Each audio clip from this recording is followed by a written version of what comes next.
శ్రీ గురుభ్యో నమః. శ్రీ మహాసరస్వత్యై నమః. ఓం నమః శివాయ.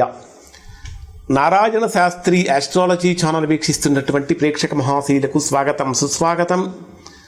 ఈరోజు మనము 2025 సంవత్సరం సెప్టెంబర్ నెల 7వ తేదీన సంభవిస్తున్నటువంటి చంద్రగ్రహణం యొక్క ప్రభావం కన్యా రాశి వారిపై ఏ విధంగా ఉంటుంది అంటే ఏ విధంగా ఉంటుందో తెలుసుకుందాం. కన్యా రాశి వారికి గ్రహణం ఎక్కడ సంభవిస్తున్నదంటే మీ రాశికి 6వ స్థానమైనటువంటి కుంభరాశిలో రాహుగ్రస్తంగా ఏర్పడుతున్న గ్రహణం ఇది. 6వ స్థానం అంటే పాపస్థానం. ఈ 6వ స్థానంలో గ్రహణం ఏర్పడుతున్నప్పుడు కొన్ని ప్రతికూలమైనటువంటి ఫలితాలు ఉంటాయి. అయితే గ్రహణం ఎప్పుడు ఏర్పడుతున్నదంటే ఇది 7వ తేదీ రాత్రి 9:58 ప్రారంభమై అర్ధరాత్రి 1:26 ముగుస్తుంది. గ్రహణ సమయాన్ని అత్యంత పరమ పవిత్రమైనటువంటి సమయంగా భావిస్తాం. గ్రహణ సమయానికి ముందు పట్టు స్నానము, తర్వాత విడుపు స్నానం కూడా చేయాలి. మీకు ఏదైనా గురువుల నుంచి మంత్రోపదేశం కనుక ఉన్నట్లయితే గ్రహణ సమయంలో మీరు ఆ మంత్రాన్ని కనుక పఠించినట్లయితే మంచి ఫలితాన్ని పొందుతారు. ఇక్కడ కన్యా రాశి వారికి ఎటువంటి ఫలితాలు పొందుతారు అంటే 6వ స్థానం అనేది శత్రువులకి, వ్యాధులకి, రుణాలకి, రోగాలకి సంబంధించినటువంటి స్థానం.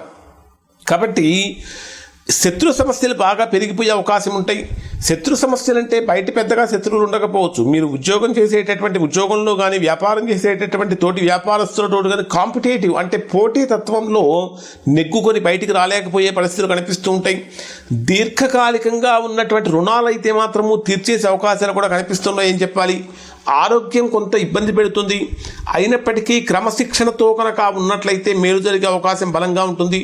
కోర్టు కేసులలో కానీ, న్యాయపరమైనటువంటి విషయాలలో కానీ మొదట్లో ఇబ్బందులు కలిగించినప్పటికీ వాటిలో చివరికి అనుకూలమైనటువంటి ఫలితాన్ని పొందుతారు.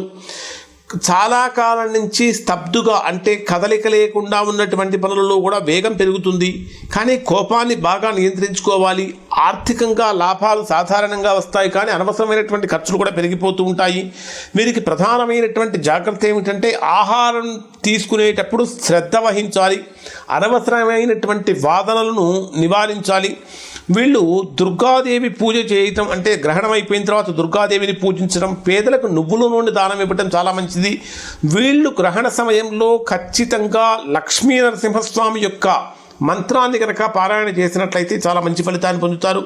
మీకు ఆ మంత్రం కుదరనప్పుడు శివ పంచాక్షరి ఓం నమ శివాయ అనే మంత్రం కూడా మీకు చాలా గొప్ప ఫలితాన్ని ఇస్తుంది. ఇవి కన్యా రాశి వారికి సంబంధించిన ఫలితాలు. శుభం.